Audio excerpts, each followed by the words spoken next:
મારે ગામડાઓમાં મેલડી માને પૂછતો હોય ને, મેલડીને, એ દુનિયામાં બ્રહ્માને ન માને.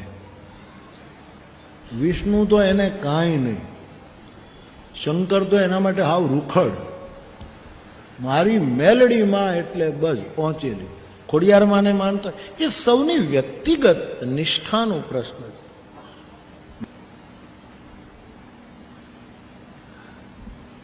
એટલે બધાએ સન્માન કરીને કહ્યું કે આ છે ને એ અમારા સમાજનો મોટો વાઘરી છે. એટલે ઓલાએ સન્માનનો પ્રત્યુત્તર આપ્યો, ભાગ્યેશભાઈ કે હું કાંઈ મોટો થોડો કે હું સૌથી મોટો તો દ્વારકા વાળો વાઘરી છે. લે બોલો, એને મને દ્વારકાધીશ દેવી પૂજક છે. સૌની પોતાની નિષ્ઠાનો પ્રશ્ન છે, કોઈની નિષ્ઠાની હિંસા ન કરવી,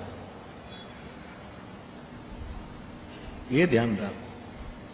હું ગામડામાં ફરું છું, રહું છું, એક મેલડીને માનનારો સાહેબ એની મેલડીની વાત મૂકે જ નહીં. એને બ્રહ્મા વિષ્ણુ મહેશ કાંઈ નહીં, એને રામ તો કાંઈ નહીં, કૃષ્ણ તો કશુંય નહીં. મેલડી એટલે મેલડી.